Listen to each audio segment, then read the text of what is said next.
চিঠির ঠিকানায় তুমি। শেষ পর্ব। চিঠি থেকে জীবনের ঠিকানায়। পরদিন বিকেলটা অন্য সব দিনের মতো ছিল না। মেহজাবিন ছাদে উঠতেই দেখে বাসার নিচে অস্বাভাবিক নীরবতা। মা বাবার মুখ গম্ভীর, কারণ তারা জেনে গেছে মেহজাবিন কারো জন্য অপেক্ষা করছে। রাতে মা জিজ্ঞেস করলেন, কে সে?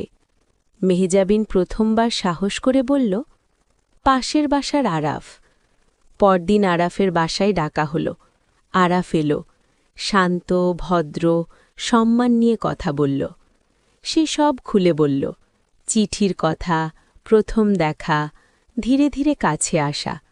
কেউ রাগ করল না, কেউ চিৎকার করল না, শুধু নীরবতা।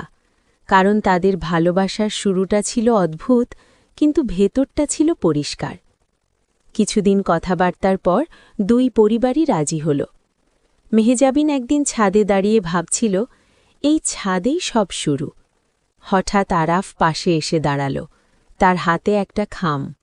মেহজাবিন হেসে বলল, এখনও চিঠি?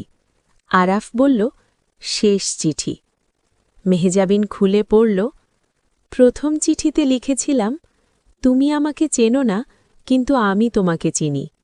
আজ লিখছি, তুমি শুধু আমাকে চেনো না, তুমি এখন আমার জীবনের ঠিকানা। মেহজাবিনের চোখ ভিজে উঠল। আরাফ ধীরে বলল, এবার চিঠি নয়, সারা জীবন পাশে বসে কথা বলবো। কিছুদিন পর তাদের বিয়ে হল। বিয়ের রাতে মেহজাবিন তার আলমারিতে একটা ছোট বাক্স রাখল। ভেতরে সব চিঠি, কারণ তাদের ভালোবাসা শুরু হয়েছিল কাগজে লেখা শব্দ দিয়ে। অনেক বছর পরও যখন বৃষ্টি হয়, তারা ছাদে দাঁড়ায়। আরাফ মাঝে মাঝে বলে, একটা চিঠি লিখব? মেহজাবিন হেসে বলে, এখন আর চিঠি লাগে না, তুমি তো সামনে আছো। ভালোবাসা কখনো হঠাৎ আসে না, ধীরে ধীরে আসে। একটা খাম, কিছু শব্দ, আর দুটো নীরব মানুষের মধ্যে। চিঠির ঠিকানায় শুরু হওয়া গল্পটা শেষ পর্যন্ত জীবনের ঠিকানায় গিয়ে থামল। সমাপ্ত। সাবস্ক্রাইব করে সাথে থাকুন মনের গল্পঘর।